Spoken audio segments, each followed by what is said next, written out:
Chapter 88, Solitar. Tahimik na bumabalot ang snow sa village square na puno ng mga dagwang katawan ng mga nasawi. Nakatayo si Mock sa gitna ng malagim na tanawin, hawak ang kanyang espada habang pinagmamasdan ang pagkawasak na siya mismo ang may gawa. Ngunit kahit tinitigan niya ang resulta ng kanyang ginawa, wala siyang naramdamang pagsisisi o guilt. Wala pa rin akong nararamdaman, tahimik niyang isip. Isa nga ba itong emosyon na hindi ko kailanman mauunawaan? Hinayla ni Mock ng mahigpit ang kanyang balabal. Pagkatapos, tumalikod siya sa lugar ng pagkawasak at nagpatuloy sa kanyang paglalakad sa tahimik at nababalutan ng nyebeng mga kalsada. Huminto si Mock sa kanyang paglalakad nang maramdaman niyang may isang taong sumusunod sa kanya sa gitna ng malamig at mabagsik na snow. Hindi man lang siya lumingon. Walang saysay ang pagtatangkang sorpresahin ako. Alam kong nandyan ka. Mula sa likuran, nagpakilala ang mandirigma. Ako si Warhite, isa sa 3 Great Knights ng Northern Lands. Kalmado lamang na tinanggap ni Mock ang pagpapakilala. Napagtanto niyang masyado na pala siyang nagtagal sa rehiyong ito. Dahil dito, nagsimula ng mapansin ng mga malalakas na mandirigma ang kanyang presensya, mga mandirigmang sapat ang lakas para siya mismo ang hanapin at tugisin. Minamaliit ni Mock si Warhite, itinuturing lamang itong isa na namang walang ingat na istorbo na ipinadala ng mga tao. Isa ka lang palang isa pang daredevil. Kung gusto mo, aalis na lang ako sa lugar na ito. Hindi na kailangang lumaban. Ngunit hindi pumayag si Warhite. Naglabas siya ng pana at mariing nagsalita. Direkta akong inutusan ng Emperor. Ang misyon ko ay lipulin ang mga puwersa ng Demon King. Bigla siyang nagpaputok, ngunit hindi man lang natinag si Mock. Sa isang simpleng galaw, itinaas niya ang kanyang espada at madaling pinalihis ang paparating na palaso. Nanatiling kalmado ang ekspresyon ni Mock na para bang wala lang sa kanya ang pag-atake. Tumalon si Warhite sa ere at sunod-sunod na nagpaputok ng mga palaso pababa kay Mock. Ngunit walang kahirap-hirap na sinalag ni Mock ang bawat palaso gamit ang kanyang espada na para bang wala lamang sa kanya ang sunod-sunod na pag-atake. Napansin ni Warhite ang kalagayan ng paligid. Hindi naging ginto ang baryong ito kaya nagsimula siyang mag-isip. Hindi mo ginawang ginto ang lugar na ito. Ibig sabihin, may partikular na kondisyon na kailangan mong matugunan bago mo magamit ang magic mong iyon. Patuloy niyang pinag-aaralan ang sitwasyon. Hindi lahat ng baryong sinasalakay mo ay nagiging ginto. Malamang, kailangan mong matupad ang isang komplikado at partikular na kondisyon para ma-activate ang spell. Samantala, sinalo lamang ni Mock ang isa pang palaso gamit ang isang kamay. Nanatili siyang kalmado at walang interes, tila hindi man lang naapektuhan ng pagsusuri ni Warhite. Muling umatras si Warhite at pumwesto, sabay itinutok ang kanyang pana kay Mock. Titiyakin kung hindi mo matutupad ang alinman sa mga kondisyong iyon ngayon. Bahagyang ngumiti si Mock, tila natatawa sa sinabi ng mandirigma. Mga kondisyon. Diretsahan niyang binaliwala ang teorya ni Warhite. Talagang pinapahirapan ninyo ang magic. Kailangan ba talagang pag-isipan ng napakaraming komplikadong kondisyon para lang makagamit ng isang spell? Bahagya siyang natawa, tila naaaliw sa paraan ng mga tao sa pag-unawa at paggamit ng magic. Napahinto si Warhite at nagtanong kung ano ang ibig sabihin ni Mock. Ipinaliwanag ni Mock na para sa kanya, ang paggamit ng magic ay kasing natural lamang ng instinct ng katawan. Kapag itinataas mo ang braso mo, kailangan mo pa bang pag-isipan kung paano igagalaw ang bawat kalamnan? Pagkatapos, diretsahan niyang ipinaliwanag ang punto niya. Ganoon lang kasimple para sa akin. Kumikilos lang ako ayon sa nararamdaman ko. Walang komplikadong kondisyon ng magic ko. Napatigil si Warhite, hindi makapaniwala sa narinig. Kung hindi ko sinasadyang magpigil, matagal nang tapos ang laban na ito. Nanatiling nakatutok ang pana ni Warhite ngunit kapansin-pansing natigilan siya sa revelasyong iyon. Samantala, naghanda si Mock na ipaliwanag ang simpleng dahilan kung bakit hindi pa niya ito ginagawang ginto. Ipinaliwanag ni Mock na kung tatapusin niya agad ang laban, magiging boring lang ito. Walang saysay ang lahat ng skills, training, at tapang ni Warhite laban sa kanyang halos absolute na magic. Lumingon si Mock sa kanyang balikat at diretsahang tinanong ang knight. Matatawag mo pa ba itong totoong laban? Masaya ka ba sa ganitong klase ng pakikipaglaban? Unti-unting nagsimulang maging ginto ang katawan ni Warhite habang nananatiling kalmado si Mock. Ako mismo, ayaw ko sa ganitong klaseng laban. Bahagya siyang tumingin kay Warhite. Kaya sabihin mo sa akin, masaya ka ba? Naglalakad si Mock sa tahimik na dalampasigan nang mapansin niya ang isang demonyong may sungay na nakaupo sa tabi ng isang killer whale na napadpad sa pampang. Tinanong ito ni Mock, may narinig akong kwento tungkol sa isang kakaibang demonyo na pinag-aaralan ng mga tao. Ikaw ba ang tinutukoy nila? Kalmadong kinumpirma ng babae ang hinala niya. Ako nga, bahagyang nagpakilala ang demonyo. Solitar. Iyon ang pangalan ko. Sumagot naman si Mok ng simple. Mok. Tinanong ni Solitar si Mok kung unang beses ba niyang makakita ng ganoong kalaking nilalang. Ngayon ka lang ba nakakita ng ganitong klaseng creature? Kalmadong tumango si Mok. Oo, hindi ko alam na pwedeng lumaki ng ganoon kalaki ang isang isda. Bahagyang ngumiti si Solitar, tila naaaliw sa sagot niya. Isda, ha? Pagkatapos, inakay niya si Mok patungo sa isang malaking gusaling bato malapit sa baybayin. Ipinaliwanag niyang dating pag-aari ng mga tao ang lugar, isang shipyard na ngayon ay inaangkin na niya. Habang sabay silang umaakyat sa hagdan, hinahangaan ni Solitar ang lumang gusali. Maganda rito, hindi ba? Nagustuhan ko ang lugar na ito kaya ginawa ko na itong akin. Pagpasok nila sa loob ng shipyard, napatingala si Mok sa malalaking buto na nakasabit sa mataas na kisame. Ano ang mga yan? Kalmadong sumagot si Solitar. Mga skeleton. Lalong naging interesado si Mok. Pareho ba ang species ng mga yan sa creature na nakita natin sa dalampasigan? Tumango si Solitar at itinuro ang isa sa mga malalaking skeleton. Ang isa sa kanila, oo. Pagkatapos, itinuro niya ang pagkakaiba sa kanilang mga buto.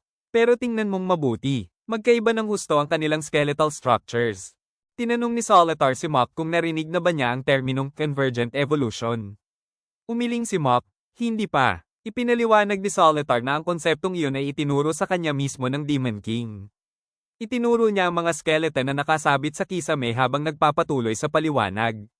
Ang isa sa mga ito ay tunay na isda, pero ang isa naman ay isang mammal na ang mga ninuno ay dating naninirahan sa lupa. Sa madaling salita, kahit magkahawig ang kanilang anyo dahil sa kapaligirang ginagalawan nila, magkaiba talaga ang kanilang pinagmulan at ebolusyon. Nagpatuloy si Solitar sa kanyang paliwanag.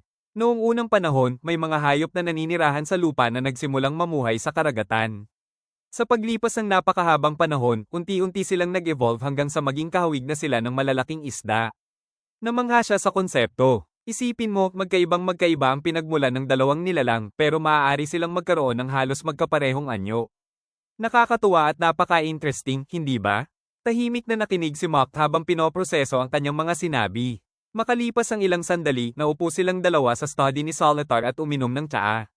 Napapalibutan ng iba't ibang koleksyon at kakaibang bagay ang silid habang nagpapatuloy ang kanilang tahimik na pag-uusap tungkol sa mga bagay na unti-unting nagpapalawak sa pag-unawa ni Mok tungkol sa mundo.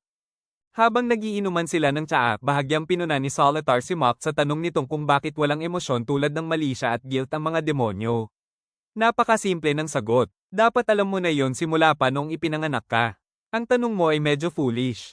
Ipinaliwanag niya na may praktikal na dahilan kung bakit hindi nararanasan ng mga demonyo ang ganoong emosyon. Kung nakakaramdam tayo ng grief sa tuwing niloloko natin ang mga tao, matagal na sanang naubos at naglaho ang mga demonyo. Tahimik na napaisip si Mok sa sinabi niya. Makalipas ang ilang sandali, tumingin siya kay Solitar at nagtanong ng seryoso. Ano ang pakiramdam ng grief? Diretsahang sumagot si Solitar. Ang grief ay isang emosyon na hindi kailanman mauunawaan ng mga demonyo. Pagkatapos, iniugnay niya ito sa nauna niyang paliwanag tungkol sa evolution. Kamukha natin ang mga tao. Pareho tayo ng wika at kaya rin nating kumilos na parang sila. Ngumiti siya ng kalmado habang humihigop ng tsaa. Pero hindi ibig sabihin noon na pareho tayo. Ang mga katangiang iyan ay patunay lamang na nag-evolve ang mga demonyo upang linlangin at manghuli ng mga tao. Tahimik na nakinig si Mok habang unti-unting lumalalim ang kanyang pag-unawa sa tunay na pagkakaiba ng mga demonyo at tao. Nagpatuloy si Solitar sa kanyang paliwanag. Kahit magkahawig tayo sa panlabas na anyo, magkaiba pa rin ang mga demonyo at tao. Kaya tama lang na tawagin kami ng mga tao na man-eating monsters. Para sa kanya, natural lamang na magkaroon ang mga tao ng mga emosyon na hindi kayang maunawaan ng mga demonyo. Pagkatapos, nagtanong si Solitar kay Mok. Halimbawa, kaya mo bang isipin kung ano ang nararamdaman ng isang maliit na insektong may pakpak? Sandali siyang ngumiti bago ipinunto ang kanyang conclusion. Kung hindi mo kayang unawain ang damdamin ng isang maliit na insekto, bakit mo pa sinusubukang unawain ang emosyon ng mga tao? Pareho lang iyon. Sayang lang ang oras mo. Tumugon si Mok sa sinabi ni Solitar. Pero kung matutunan naming maunawaan ang emosyon ng mga tao, baka posible kaming mamuhay kasama nila. Matagal mabuhay ang mga demonyo, kaya marami kaming oras para matutunan yon. Napangiti si Solitar at bahagyang umiling. Talagang kakaiba ka. Iniisip mo pa rin na posible ang coexistence ng mga tao at demonyo. Makalipas ang ilang sandali, tuluyang sumapit ang gabi. Sa isang tahimik na bayan, mag-isang nakaupo si Mock sa mga batong hagdan habang nasa ibaba niya ang mga katawan ng mga nasawi. Tahimik siyang nakatingin sa malayo, paulit-ulit na iniisip ang naging pag-uusap nila ni Solitar at ang posibilidad na balang araw ay maunawaan niya ang emosyon ng mga tao. Habang nakaupo si Mock sa mga batong hagdan, isang figurang nakabalabal ang lumapit mula sa kanyang likuran. Agad siyang nakilala ni Mock. Slack. Kalmadong tinawag ni Slack ang kanyang buong titulo. Mock of the Golden Land, isa sa 7 Sages of Destruction. Pagkatapos, direkta niyang sinabi ang dahilan ng pagpunta niya. Kailangan ko ng tulong mo para talunin ang Hero of the South. Nanatiling tahimik si Mock, nakaupo pa rin sa hagdan habang malalim na pinag-iisipan ang kahilingan ni Slack. Chapter 89, Guilt. Muling inulit ni Slack ang kanyang kahilingan kay Mock na tumulong sa pagtalo sa Hero of the South. Ngunit diretsahang tumanggi si Mock. Sa tingin mo ba, mukha akong taong handang ipagsapalaran ng buhay ko para sa Demon King? Inis na tinanggihan ni Mock ang ideya na madamay pa siya sa kanilang digmaan. Huwag mo na akong idamay sa katangahan ninyong gawa-gawang digmaan. Wala akong pakialam kung ano ang mangyari sa hukbo ng Demon King. Kalmadong tinanggap ni Slack ang kanyang desisyon. Naiintindihan ko. Noon pa man, talagang kinasusukluman mo na ang anumang uri ng labanan. Binalaan ni Slack si Mock na hindi lamang ito simpleng kahilingan, isa itong direktang utos mula sa Demon King. Ipinaliwanag niya na dahil likas na individualista ang mga demonyo, takot lamang ang mabisang paraan para mapilit silang sumunod. Kung tatanggi ka, mapipilitan akong patayin ka. Kailangan gawing halimbawa ang pagsuway mo para matakot at sumunod ang iba. Tumingala si Mock, ngunit nanatiling kalmado at walang bahid ng takot sa kanyang mukha. Talaga, sa tingin mo ba, sapat ang lakas mo para magawa yon? Kalmadong gumanti ng sagot si Slack, may bahid ng kumpiyansa sa kanyang mukha. Talaga bang iniisip mong wala akong kakayahang talunin ka? Saglit na nagkatitigan ang dalawa. Bumigat ang atmosphere habang tahimik silang nagharap, kapwa hindi umaatres. Makalipas ang ilang sandali, muling nagsalita si Slack. Pero kung maaari, mas gugustuhin kong huwag na tayong maglaban. Bahagyang tumango si Mock. Pareho tayo ng gusto. Napagtanto ni Mock na malamang ay nakakita si Slack ng mga pangyayari sa hinaharap kung saan kailangan ng kanyang presensya. Ibig sabihin, mahalaga siya sa plano. Itinuro ni Mock ang isang malakas na demonyong nakatayo sa kalapit na rooftop. Si Growsam the Miraculous, isa rin sa 7 Sages of Destruction. Napansin ni Mock na nasa matinding disadvantage siya. Kung makikipagtalo o lalaban siya ngayon, maliit ang posibilidad na makaalis siyang ligtas. Kung ganoon, wala rin akong magagawa. Hindi ako nasa posisyong pwedeng tumanggi. Bahagyang ngumiti si Slack, humanga sa bilis ng kanyang pag-unawa. Mabilis kang makaintindi, Mock. Napailing si Mock kay Slack, ramdam ang kakaibang pagkailang sa kanyang presensya. Talagang nakakaasiwa ka, Slack. Noon pa man, lagi mo na akong napapasunod na parang puppet na hinihila ng mga string. Dahil wala na rin siyang magawa sa sitwasyon, tuluyan na siyang nagbitiw ng buntong hininga. Kung ganoon, paano mo naman gustong sumayaw, ako ngayon? Kalmadong sumagot si Slack. Hindi naman kailangan ng komplikadong strategy. Ang kailangan mo lang gawin ay lumaban. Ipinaliwanag niya na sapat na ang presensya ni Mock para magdulot ng malaking problema sa Hero of the South. Ang presensya mo pa lang ay sapat na para maging malaking hadlang sa Hero of the South. Napakunot noo si Mock sa paliwanag ni Slack. Lalaban lang ako ng walang anumang strategy?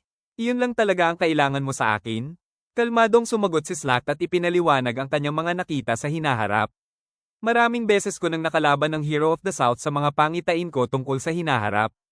Dahil dito, kampante siyang sinabi kay Mock na wala itong dapat ipag-alala tungkol sa magiging resulta ng laban. Tahimik na nag-isip si Mock at mabilis na nabuo ang kanyang conclusion. Kung ganoon, tabla ang magiging resulta ng laban na ito. Hindi na kinailangang magsalita pa ni Slack, mukhang tama ang pagkakaintindi ni Mock sa kanyang mga sinabi.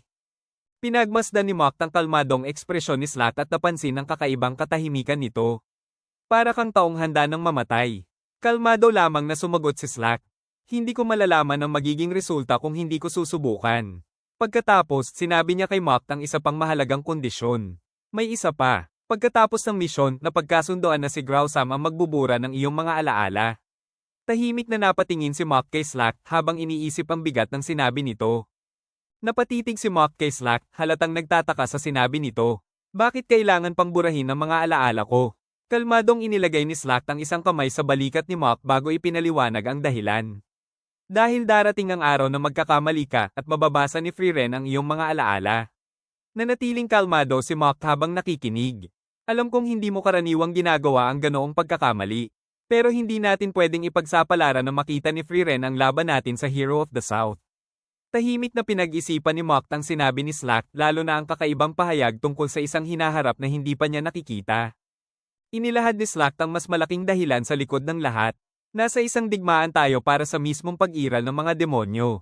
Ang ginagawa natin ngayon ay para sa mga demonyong lalaban sa isang mopping up operation 1,000 taon mula ngayon. Napatingin si Mock sa kanya, tila hindi maunawaan ang narinig. Frieren. Kalmadong ngumiti si Slack. Iyon ay kwento na para sa hinaharap. Pagkatapos, tumalikod na siya kasama si Growsam. Magkita tayo sa battlefield. Habang papalayo ang dalawa, tahimik silang pinanood ni Mock. Sana mabuhay ka, Slack. Habang naglalakad palayo sina Slack at Growsam patungo sa masukal na kagubatan, biglang nagsalita si Slack. Hindi na mabilang kung ilang beses ko nang narinig mula kay Mock ang parehong mga salitang iyon sa aking mga pangitain tungkol sa hinaharap. Unti-unting nagkaroon ng distortion ng alaala na parang nasa Syra ang mismong imahe nito. Nagkaroon ng static sa paligid bago tuluyang naglaho ang eksena. Mula sa alaala, bumalik ang tanawin sa kasalukuyan, isang tahimik na landscape na tanaw ang bayan mula sa malayo. Lumipat ang eksena sa isang baryong nilipol kung saan nagkalat ang mga katawan sa paligid. Nakatayo si Mock sa harap ng dalawang survivor na parehong nanginginig sa takot. Iniabot niya sa kanila ang tig-isang dagger.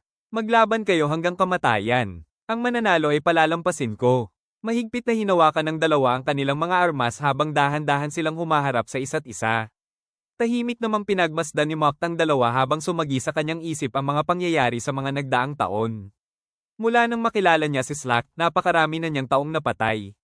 Ngunit sa kabila ng lahat ng iyon, patuloy pa rin niyang sinusubukang unawain ang mga emosyon ng mga tao. Pinagnilayan ni Mock ang nangyaring massacre. Napagtanto niyang hindi niya pinatay ang mga taga-nayon para kumain o dahil sa likas na instinct ng isang demonyo. Walang tunay na dahilan ang ginawa niya. Habang pinagmamasdan niya ang dalawang survivor, nakita niyang sinaktan ng lalaki ang babae upang mailigtas ang sarili. Ngunit kahit nasaksihan niya yon, wala pa ring emosyon na naramdaman si Mock. Tahimik siyang nag-isip. Hanggang ngayon, hindi ko pa rin nauunawaan kung ano talaga ang mali siya o guilt. Sa kabila ng napakaraming taon ng kanyang paghahanap, nananatiling misteryo sa kanya ang mga emosyong likas na nauunawaan ng mga tao. Tumingin si Mock sa lalaking nakaligtas, napansin ang mga luhang patuloy na umaagos sa kanyang mukha. Bakit ka umiiyak? Hindi ba dapat masaya ka dahil nakaligtas ka? Nanginginig ang lalaki habang pilit na sumasagot. Hindi man lang siya lumaban sa akin. Hindi pa rin maunawaan ni Mock ang kanyang reaksyon. Kung ganoon, bakit ka umiiyak? Tahimik na napayuko ang lalaki bago ibinigay ang sagot. Kaibigan ko siya mula pa noong bata kami. Nakatingin ang lalaki sa katawan ng kanyang childhood friend habang nilalamon siya ng matinding kalungkutan. Magkasama sila mula pa noong bata sila, kaya hindi niya matanggap na siya mismo ang naging dahilan ng pagkamatay nito. Mas gugustuhin pa niyang siya na lang ang namatay. Habang nakatingin sa kanya, mahina siyang nagsalita. Bakit ka nagkunwaring sasaksakin ako? Tahimik na pinanood ni Mock ang eksena. Dahan-dahan siyang tumayo at bahagyang ngumiti. Excellent. Tila may napansin siyang mahalagang bagay sa reaksyon ng lalaki, isang emosyon na matagal na niyang sinusubukang maunawaan. Tumingin si Mock sa lalaking nagluluksa at napansin ang matinding emosyon sa mukha nito. May nararamdaman kang emosyon na hindi ko maunawaan. Maingat niyang pinagmasdan ang mukha ng lalaki, sinusubukang tukuyin kung anong damdamin iyon. Ito ba ang mali siya? Sandali siyang nag-isip. O guilt. Matapos pagmasdan ng kanyang reaksyon, nakabuo si Mock ng conclusion. Guilt. Ito ang guilt. Hiniling ni Mock sa binata na ipaliwanag sa kanya kung ano ang guilt at turuan siyang maunawaan ang damdaming iyon. Ngunit sa halip na sumagot, itinaas ng umiiyak na binata ang kanyang dagger at sumigaw. Halimaw ka. Walang pag-aalinlangan, agad siyang sinalakay ni Mock at tinapos ang kanyang buhay. Habang bumabagsak ang binata, tahimik na pinag-isipan ni Mock ang nangyari. Mas napalapit ako sa sagot. Sandali siyang tumingin sa binata. Salamat. Pagkatapos, tumalikod na siya at naglakad palayo sa tahimik at wasak na baryo. Sa isip ni Mock, unti-unti niyang nabuo ang isang malungkot na conclusion. Kaya pala wala akong nararamdaman kapag namamatay ang mga tao. Sa huli, wala talaga akong alam tungkol sa mga tao. Napaisip si Mock na baka tuluyan niyang maunawaan ang emosyon ng tao kung ang papatayin niya ay isang taong mas malapit sa kanya. Kaya nagpasya siyang humanap ng isang taong maaari niyang makilala ng mabuti, isang human acquaintance na makakasama niya ng sapat na katagalan hanggang maituring niya itong isang tunay na kaibigan. At para kay Mock, wala siyang dapat madaliin. Sa kabutihang palad, marami akong oras. Lumipat ang eksena sa isang mataas na bangin kung saan nakatayo si Mock habang tanaw ang malawak na landscape sa kanyang harapan. Sa malayo, namumukod tangi ang Fortress City of Wise, ang pinakamalaking human settlement sa buong Northern Plateau. Tahimik itong pinagmasdan ni Mock habang unti-unting nabubuo sa kanyang isip ang susunod na hakbang sa kanyang paghahanap upang maunawaan ang mga tao.